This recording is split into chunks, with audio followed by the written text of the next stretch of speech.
Com o hálito gelado do túnel subterrâneo a queimar-lhe as bochechas, Elara, envolta num cachecol velho, carregava uma nova vida dentro de si, um frágil segredo de 4 meses que tornava a azáfama matinal particularmente penosa. O seu corpo, ainda não sobrecarregado por uma barriga visível, já vivia segundo as suas próprias leis, exigindo sono com a fúria de um animal esfomeado. Nas entranhas de betão da cidade, no eco ensurdecedor de milhares de passos apressados, vivia a sua própria república de rejeitados, congelada no tempo. À saída, como estátuas sombrias, estavam eles, um tribunal silencioso de destinos destruídos. Elara sabia os seus nomes: Ignácio, o caolho, o professor de cabelos grisalhos que cheirava a livros empoeirados e vinho do Porto Barato, e mais algumas sombras sem rosto. Ela nunca passava por eles sem nada dar. Chá quente e um pão fresco, a sua humilde homenagem à humanidade, uma ponte frágil sobre o abismo entre a sua vida instável e a sua ruína completa. As floristas, cujos rostos eram tão vibrantes e murchos como a sua mercadoria, estalavam a língua em desaprovação. Santa ingenuidade, sibilou uma. Ela mal consegue arrastar-se, a barriga a chegar-lhe ao nariz, e alimenta estes beberrões, como se não soubéssemos para onde vai o seu dinheiro, direto para a goela da água ardente. Elas não conseguiam compreender que Elara via nestas pessoas não parasitas, mas um reflexo do seu próprio medo. Ela conhecia o sabor da fome, o frio pegajoso da solidão e a corrente de ar gelada do desalojamento.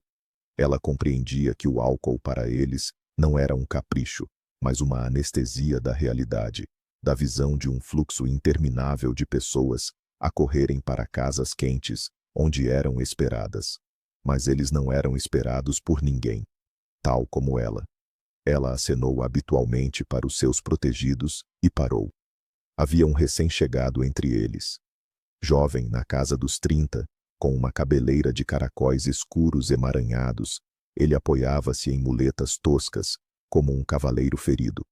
O seu olhar, fixo através da multidão, não pedia, não implorava. Ele simplesmente existia, distante e orgulhoso. Ao lado, no betão sujo, jazia um boné velho com algumas moedas. Uma pena aguda, insuportável, trespassou Elara. Meu Deus, e eu ainda me queixo. Ele não tem uma perna, e nos olhos tem um universo inteiro. Obedecendo a um impulso repentino, ela comprou numa banca próxima um donut fofo e fumegante e um copo de chá escaldante. Tome, por favor, de coração. Ele estremeceu, baixando os olhos para ela, e Elara afogou-se no azul penetrante deles. Gratidão e uma timidez selvagem inundaram-lhe o rosto, avermelhando-o. Obrigado, murmurou ele, desviando logo o olhar. Para não o atormentar, Elara acenou com a mão e quase fugiu a correr, invadida por uma onda de fantasmas revividos do passado. A sua chamada família era apenas um conjunto de imagens de pesadelo. Uma mãe constantemente bêbada, cujo rosto era uma mancha turva de fúria. Brigas que abalavam as paredes finas. Uma fome eterna e insaciável, respondida não com comida, mas com socos. Uma mesa pegajosa, salpicada de garrafas vazias, entre as quais por vezes se encontravam restos de um banquete de bêbados, o maior tesouro, e o fedor. Um cheiro omnipresente, entranhado nas paredes e na sua pele de criança, a álcool, tabaco barato e corpo sujo. Ela foi entregue a um orfanato por uma vizinha, tia Vera, cujo coração não suportou a visão de uma menina de 5 anos a vaguear sozinha pelo pátio, em pleno inverno rigoroso. Ninguém a procurou jamais. A tia Vera alimentava secretamente a selvagem suja e chorava ao vê-la agarrar-se a um pastel com avidez, até tremer. Quando se tornou claro que ninguém levaria esta criança à escola, a paciência da mulher esgotou-se. Ela chamou os serviços sociais. Elara gritou, arranhou e chamou pela mãe quando a levaram. Mas a mãe dormia um sono de morte depois de mais uma bebedeira, não notando o desaparecimento da filha. No orfanato, cortaram-lhe o cabelo curto, lavaram-na até ficar a brilhar e vestiram-na com roupa limpa, do Estado. E arrastou-se uma vida cinzenta e monótona. Aqui não batiam, mas a disciplina rígida e a comida escassa eram a sua forma de violência. As outras meninas recebiam visitas de familiares, que traziam consigo o cheiro de casa, doces e brinquedos. Elara só recebeu a visita da tia Vera uma vez, com um cone de rebuçados. A mãe nunca apareceu. Esta ofensa tornou-se o eixo em torno do qual se construiu o seu caráter. E ela jurou: o seu filho nunca saberá o que é ser abandonado. Ela mergulhou nos estudos, especialmente na matemática, onde os números obedeciam à lógica, ao contrário das pessoas. Após a formatura, o Estado atribuiu-lhe um quarto numa residência estudantil, um cubículo miserável com um chão podre e um sofá afundado. Juntamente com uma amiga, ela candidatou-se à universidade sem esperar nada, e foi aceite, na prestigiada Faculdade de Economia. O seu cérebro, afiado pela têmpera de órfã, resolvia problemas como se fossem nozes. Ela foi colocada com duas raparigas, Lira e Mila. Elas eram borboletas a esvoaçar pela vida. Para quem estudar, era um incômodo para a diversão. Elas riam-se dela. Elara, és como uma freira na sua cela. Lá fora é primavera, e tu continuas a definhar sobre os livros. Anda conosco, distrai-te. Não posso, meninas, recusava ela. Ninguém me vai ajudar se chumbar. A minha única esperança sou eu. Bem, então emprestas-nos os apontamentos, amiga. Ria-se Lira, e elas iam-se embora, deixando atrás de si um rasto de perfume e despreocupação. Elara concluiu o semestre mais cedo e com distinção. Lira e Mila mal evitaram a expulsão e guardaram rancor. Sabichona, teve apenas sorte de ser uma nerd, sibilou Mila. E elas inventaram uma brincadeira cruel. As férias de verão esvaziaram a residência estudantil. Elara não tinha para onde ir. Um dia, as suas colegas de quarto apareceram à porta, tagarelando em uníssono. Elara, vamos para a casa de campo, fazer um piquenique. Vão estar rapazes do último ano, churrascos, um rio. Só não digas que vais estudar. São férias. Ela ficou surpreendida e comovida. Ela queria desesperadamente um pouco de convívio humano. E ela concordou, antecipando o sol, o riso e uma companhia amigável.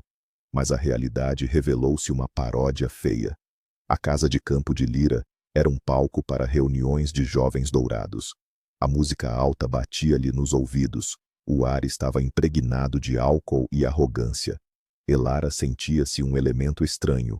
Lira e Mila, a falarem de marcas e festas, juntaram-lhe discretamente martini ao sumo. A sua cabeça começou a flutuar. O mundo inclinou-se. Ela tentou levantar-se, mas as pernas transformaram-se em algodão. Ela caiu na relva. Uma explosão de riso ensurdeceu-a. Lira gritava, deliciada com o seu triunfo. Vejam todos, a nossa santinha embebedou-se até ao tutano e fingia ser uma ovelha, em águas paradas, como se costuma dizer. Elara levantou-se com dificuldade. Amargura e humilhação sufocavam-na.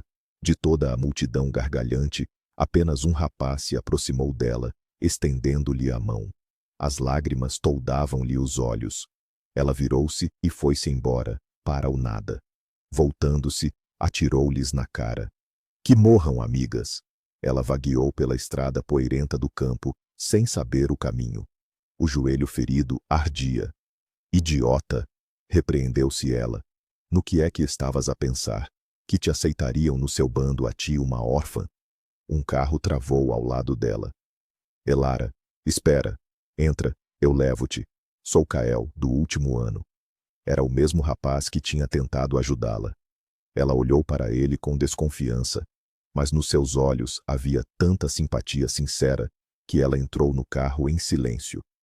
Não ligues para eles, disse ele durante todo o caminho. Eles são vazios, cheios de dinheiro dos pais. Tu és verdadeira. Ouvi como estudas. Gostei logo de ti. Não sou da vossa laia. Atirou ela com raiva. Sou uma órfã. Não tenho um papá que resolva tudo. Ele pousou-lhe cuidadosamente a mão no ombro. Podes confiar em mim. E de repente tocou-lhe levemente com os lábios na face. A terra fugiu-lhe debaixo dos pés. O seu coração explodiu num fogo de artifício. Nunca, nada semelhante. A partir desse dia, Kael instalou-se nos seus pensamentos. Ela estava zangada consigo mesma. Esquece-o. Teve pena e esqueceu-se. Mas quando ele a encontrou na residência estudantil e a convidou para um encontro, todas as suas barreiras protetoras desmoronaram-se. Era o seu primeiro encontro na vida. Ela entrou em pânico. O que dizer? Sobre o quê? Ele é tão... E eu? Mas ao fim de meia hora, a ansiedade diminuiu. Kael revelou-se simples, sem uma pitada de esnobismo. E a forma como ele olhava, ele chamava-lhe a minha estrelinha, oferecia-lhe rosas tenras, e eles beijavam-se sob os candeeiros noturnos, incapazes de se separarem um do outro. O amor deles floresceu apesar de tudo. Os maldosos murmuravam. O que é que ele viu nela? Vai fartar-se e deixá-la. Os pais de Kael, empresários influentes, fizeram um escândalo. O que estás a fazer, filho? Gritava a mãe. Essa pedinte, encontramos-te uma noiva, a filha de um deputado. Eu amo-a, respondeu Kael. E não se discute. Ah, é? Trovejou o pai. Então vive à tua custa, não receberás um tostão. Veremos como rapidamente o teu amor murcha sem dinheiro. Kael, sem hesitar, fez as malas e saiu da mansão dos pais. Eles começaram a viver no seu pequeno quarto. Para ele, habituado ao luxo, não foi fácil. Ele arranjou um emprego como taxista, trabalhando arduamente para a sua Elara. E ela dava-lhe tanta ternura que ele se esquecia de tudo. Eles não notavam nem os soalhos a ranger, nem o sofá velho. Eles eram felizes. Naquela manhã fatídica, ela esperava o do turno, tendo preparado o seu pilaf favorito. Passou uma hora, outra. A ansiedade transformou-se em pânico. Quando o telefone tocou, o seu coração estilhaçou-se. Uma voz fria e oficial informou que Kael tinha morrido num acidente. O mundo ficou negro. Ela caiu no chão. Depois, tudo foi como num nevoeiro. O funeral. Um abismo sem fundo de dor. No cemitério, a mãe de Kael, ao vê-la, entrou em histeria. Amaldiçoo-te, víbora. Foste tu que o mataste. Desaparece da minha frente. Elara não a ouviu. Ela simplesmente ficou ali, petrificada de dor. Ela ia às aulas como um autômato, e à noite, trancada no seu quarto, uivava, agarrando-se à camisa dele, respirando o seu cheiro familiar. Parecia-lhe que, a qualquer momento, a porta se abriria e ele diria: Olá, minha estrelinha, estou em casa. Mas a porta não se abria. Ela quase não comia. Começou a sentir enjoos de manhã. 2 riscas no teste confirmaram a suposição que lhe tinha cortado a respiração. Ela estava grávida. Felicidade, terei uma parte dele. E imediatamente uma onda de horror. Como é que eu vou conseguir sozinha? Como é que vou viver? Em desespero, ela foi ter com os pais dele. Estou grávida. Vão ter um neto. Ela esperava um milagre, que esta notícia abrandasse os seus corações. Mas eles atiraram-na para fora, cobrindo-a de lama. Vai-te embora, prostituta. Decidiste aproveitar-te da nossa dor? Impor-nos um filho que não é nosso? Não receberás um tostão. Ela vagueou para casa, cega de raiva e lágrimas. Não querem um neto? Então eu também não o quero. Vou ao hospital. Resolvo todos os problemas. No gabinete do ginecologista, uma senhora idosa com olhos cansados, ela sentou-se, amassando o encaminhamento. A médica, uma psicóloga experiente, já se preparava para passar os papéis. Mas, olhando para esta criança chorosa e aterrorizada, de repente amoleceu. Ouça, querida, disse ela em voz baixa. Se fizeres isso agora, vais arrepender-te para o resto da vida. Eu sei que tens problemas, mas ele já está vivo, ele sente tudo. As dificuldades passam, mas esta felicidade é para sempre. Não cometas um erro que não pode ser desfeito. Elara desatou a chorar e saiu a correr do gabinete. Que tipo de mãe sou eu? Censurava-se ela. Eu jurei. Naquela noite, ela sonhou com Kael. Ele estava sentado na beira da cama, acariciando-lhe o cabelo e sussurrando: Minha estrelinha, tu és forte, vais conseguir. Eu estou sempre ao teu lado. Ela acordou com uma nova determinação. Tirou uma licença acadêmica e arranjou um emprego como empregada de limpeza. A chefe implicava constantemente: Pensas que, por estares grávida, podes trabalhar de qualquer maneira? Elara aguentava, poupando cada tostão. Ela tinha um objetivo: o seu bebê, que já dava pontapés por dentro, lembrando-se da sua existência. E ainda assim, apesar da necessidade, ela continuava a comprar chá e pães para o sem-abrigo na passagem subterrânea. Hoje, ela voltou a ver aquele rapaz de muletas, e mais uma vez, estendeu-lhe uma guloseima e colocou uma nota no boné. Ele, como da primeira vez, corou penosamente: Obrigado. Ela já se tinha virado quando ouviu gritos. Os outros sem-abrigo lançaram-se sobre o rapaz, tentando tirar-lhe o dinheiro. 3 brutamontes de cabeça rapada aproximaram-se e começaram a pontapeá-lo. Ele encolheu-se, tentando proteger-se. Sem se lembrar de si, Elara atirou-se para o meio da confusão. Ela agitava desesperadamente a mala e gritava: Parem, vão matá-lo, eu chamo a polícia. Os bandidos ficaram atônitos e, em seguida, um deles rosnou: O que queres, grávida? Cai fora daqui antes que apanhes. Este agora trabalha para nós. Ele é um escravo? Sufocou Elara. Gostaste do aleijado? Leva-o. Mas primeiro compra-o. Tem 100.000? Eles riram-se, cuspiram-lhe aos pés e foram-se embora. Ela ajudou o rapaz a levantar-se. Vamos, eu dou-te de comer. Ele olhou para ela com tanta ternura que ela sentiu arrepios na espinha, mas abanou a cabeça. Obrigado. Eu não posso ir. Ela sentiu-se ofendida e foi-se embora. Toda a noite, o olhar dele não lhe saía da cabeça. Enlouqueceste de vez a apaixonar-te por um vagabundo, repreendia-se ela. Mas no dia seguinte, o seu coração batia mais forte em antecipação ao encontro. Ele estava à sua espera, e em silêncio estendeu-lhe uma pequena rosa branca. Estava à tua espera. É para ti. A partir desse dia, eles encontravam-se todas as manhãs. Falavam sobre nada, mas o principal, ele olhava para ela, com aquele mesmo olhar com que só Kael olhava. Elara estava zangada consigo mesma. Isto é um engano. Estou grávida de outro, e ele é um inválido sem abrigo. Mas todos os dias, as suas pernas levavam-na sozinhas para a passagem subterrânea. Estes encontros estranhos continuaram durante uma semana, e um dia ele não estava lá. Pânico e um forte sentimento de perda invadiram-na. Idiota! O que é que esperavas? Que ele te esperasse para sempre? O dia passou numa melancolia cinzenta. Ao voltar para casa, de repente viu num cruzamento a polícia a torcer os braços daqueles mesmos bandidos da passagem subterrânea. E quem comandava da operação era ele, aquele mesmo rapaz, só que sem muletas e cabelo emaranhado. Um tenente esguio com o cabelo cortado rente, mas os olhos, aqueles mesmos, azuis sem fundo. Ela ficou de boca aberta, incapaz de se mexer. Ele viu-a e aproximou-se. Olá. Desculpa o disfarce.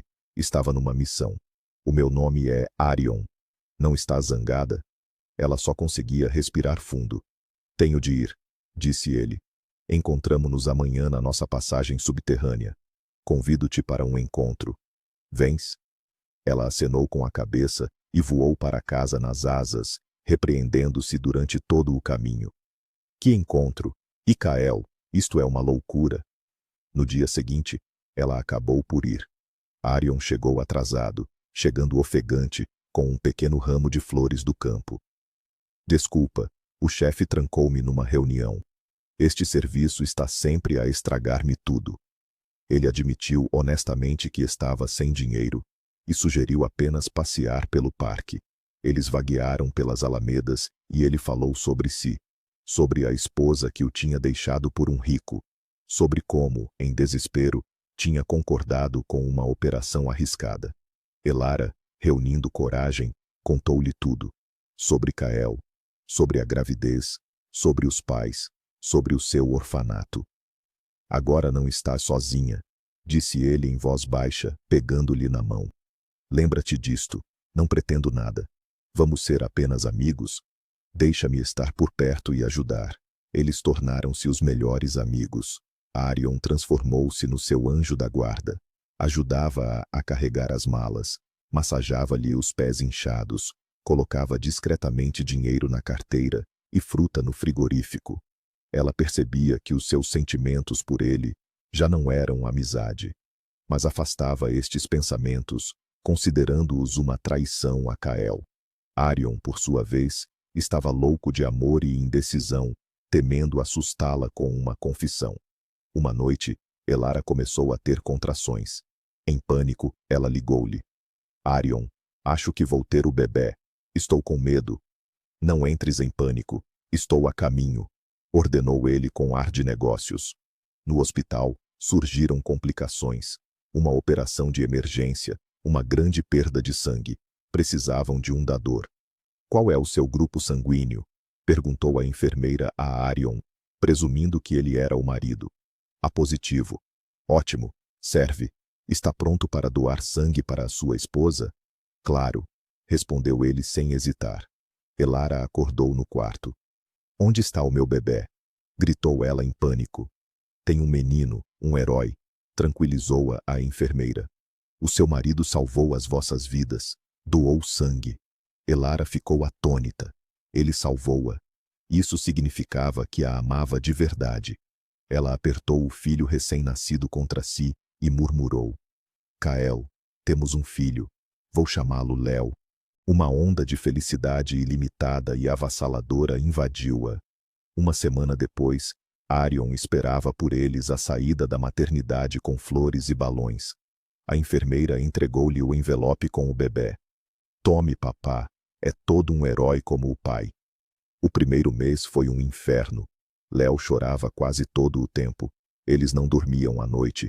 Aprendiam a ser pais, apoiando-se mutuamente. 6 meses passaram como um piscar de olhos. Arion adorava Léo, e Elara já não conseguia imaginar a sua vida sem ele. Mas eles não se atreviam a confessar o seu amor um ao outro. Tudo foi resolvido por acaso. Um dia, Arion voltou do turno e aproximou-se do parque infantil, onde Léo balbuciava. E quem é que nós temos aqui? O bebê virou-se para ele, estendeu os braços e disse claramente, papai. Arion ficou comovido até as lágrimas. Ele pegou no bebê ao colo e murmurou, meu filho. Naquela mesma noite, ele ajoelhou-se,